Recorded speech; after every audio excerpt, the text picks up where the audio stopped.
नमस्कार, म प्रताप पौडेल। यति बेला म डमौली बजार नजिकै रहेको माझी नदीको पुलमा छु। यति बेला माझी नदीमा फोलेनको नयाँ पुल बन्दैछ, हामीले देख्न सक्छौँ। चाइना पुल जुन पुरानो पुलको नजिकै फोलेनको जुन यो नयाँ पुल बन्दैछ, तपाईहरुलाई मैले देखाइरहेको छु। पुल के कस्तो भयो, अहिले कति बन्यो भनेर तपाईहरुलाई मैले यो भिडियो बनाएको छु। अन्तिमसम्म हेर्नु होला के कस्तो बनेछ, कति काम बाँकी रहेछ र अहिले काम भएको छ छैन, यो जानकारी म तपाईहरुलाई देखाउने छु।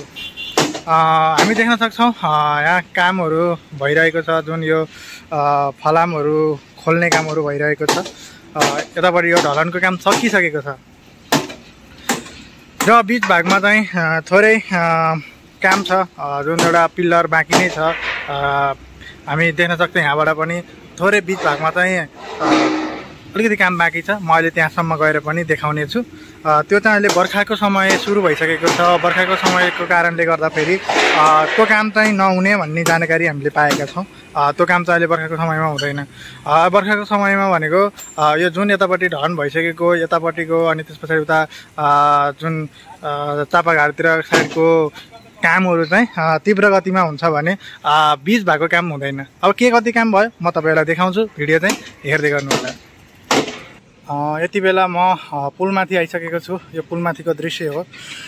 पुलमाथिबाट के कस्तो देखिन्छ भनेर मैले यहाँ अनुमति लिएर यो भिडियो बनाउन आइसकेको छु।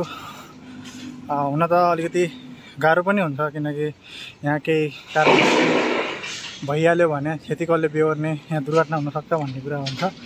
त्यो पनि हो, किनकि यहाँ केही भइहाल्यो भने कसलाई दोष दिने त भन्ने पनि होला है। यति बेला चाहिँ निर्माण कार्य ठप्प छ, तर पनि हामी देख्न सक्छौँ यहाँ के कस्तो रहेछ, कस्तो बनेछ, कस्तो देखिया छ त पुल भनेर तपाईहरुलाई म देखाउने छु। ल हेर्नुहोस् है, यता यो डमौली साइडतिरको यो भयो। तपाईहरुलाई म फेरि यतापट्टि बिस्तारै आएर तपाईलाई यो चापाघाट यो पोखरा जाने साइडतिर तर्फ देखाइरहेको छु। भिडियो चाहिँ हेर्दै गर्नु होला। तपाईहरुलाई मैले देखाइरहेको छु। म तपाईहरुको यो टुप्पोमा गएर जुन काम कति बाँकी छ त्यो पनि म दृश्य तपाईहरुलाई देखाउने छु। यहाँ त अलिकति जानलाई गाह्रो पनि छ होला, यो बिचमा थोरै थोरै ग्याप हुँदो रहेछ। त्यो पुल चाहिँ अलिकति डेन्जरै हो। अलिकति हामी जस्तो अब अनुभव नभएको मान्छेहरू यसरी झ्याप्पै आउँदा त अलिकति डेन्जर नै हुन्छ है। यो निकै ठुलो छ है यो पुल। हेर्नुहोस् त यति फराकिलो छ।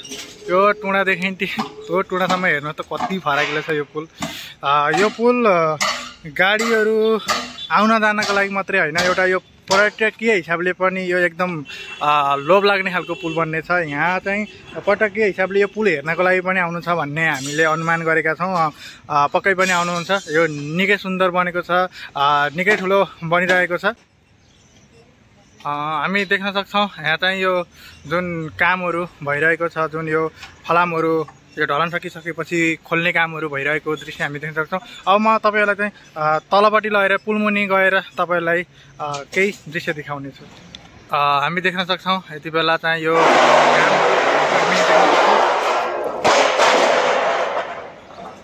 यहाँ काम भइरहेको छ। जुन यो पुलको जुन पिल्लरहरू, फलामको पिल्लरहरू चाहिँ खोल्ने कामहरू भएको दृश्य हामी देख्न सक्छौँ। त्यो चाहिँ ढलन सकिसकेको छ।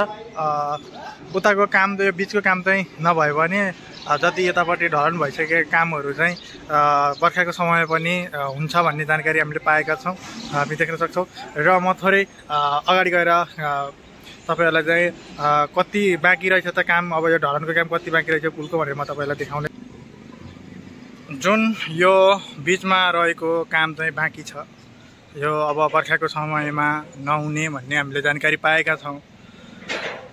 र यतापट्टिको जुन यो ढलन भइसकेको बनिसकेको यो पुल चाहिँ यति बेला चाहिँ जुन पिल्लरहरू झिकेको हामी देख्न सक्छौँ। लगभग करिब पिल्लर पनि झिकेर सकिन आँटिसकेको रहेछ। बाँकी रहेको काम जुन यो बीच ठ्याक्कै नदीको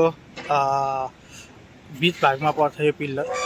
यो पिल्लरको एउटा काम यति चाहिँ बाँकी छ। हामी लगभग 2 स्टेप भनौँ, यताको पिल्लरबाट यताको स्टेप र उतापट्टिको स्टेप चाहिँ ढलन भएको छैन, यति काम बाँकी छ।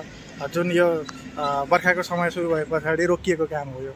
र हामीले जति अरू देख्न सक्छौँ अरू काम चाहिँ भइरहेको छ। यो लगभग मैले अघिल्लोचोटि तपाईँहरूलाई अपडेट दिँदाखेरि यहाँ चाहिँ सबै पिल्लरहरू थिए, केही देखिन्थेन। यति बेला हामी देख्न सक्छौँ सबै पिल्लरहरू झिक्ने काम भइरहेको छ र करिब पिल्लरहरू पनि झिकेर सक्ने समय भइसकेको छ। यो बिचमा थोरै छ र उतापट्टि टुना पनि भइसक्यो, बिचमा अलिकति छ।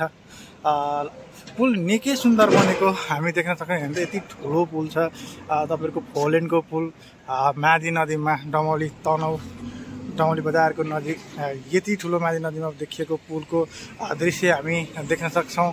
निकै सुन्दर छ यो पुल चाहिँ। हामी पर्यटकीय क्षेत्रले एकदम अगाडि फर्को मात्र जस्तो लाग्छ। यो पुल देखिसके पछाडि मान्छेहरू हेर्ने आउने मान्छेहरूको चाहिँ निकै भिडभाड हुनेछ।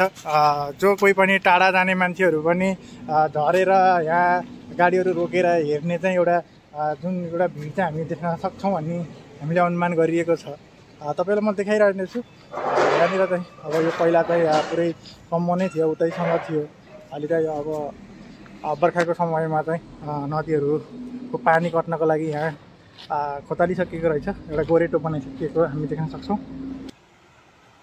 यो चाहिँ चापाघाट साइडतिरको बाटो हो। यो पुल कटिसके पछाडि यो चापाघाट साइड हो। यो चापाघाटबाट तपाईँहरूलाई मैले दृश्य देखाइरहेको छु। यो बिचको यो काम चाहिँ बाँकी छ। बर्खा लाग्यो यहाँ चाहिँ अब काम हुँदैन र यतापट्टि रहेको पुलहरूको काम चाहिँ हुने भन्ने जानकारी त हामीले पाइसकेका छौँ। तपाईँ देख्न सक्नुहुन्छ हेर्नु त यति सुन्दर बनेको छ यो पुल, निकै ठुलो। हेर्नुहोस् त यस्तो दामी बनेको छ नि यो पुल।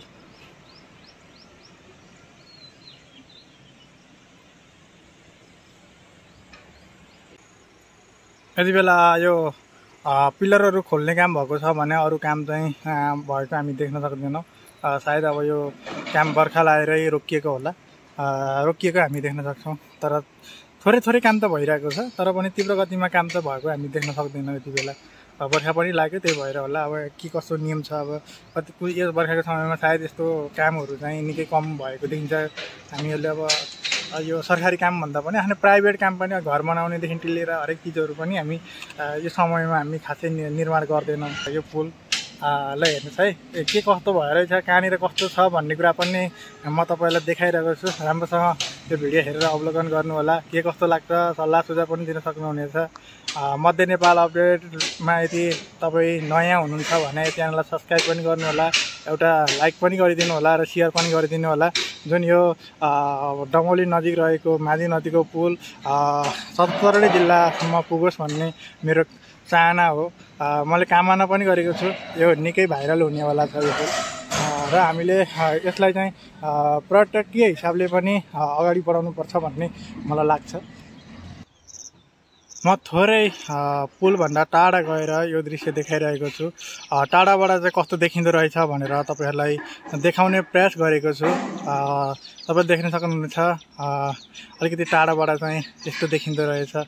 हेर्नुहोस् त कति सुन्दर। यो बिचमा त अलिकति काम हुन बाँकी छ, यो पनि स्पष्ट तरिकाले बल्ल देखियो।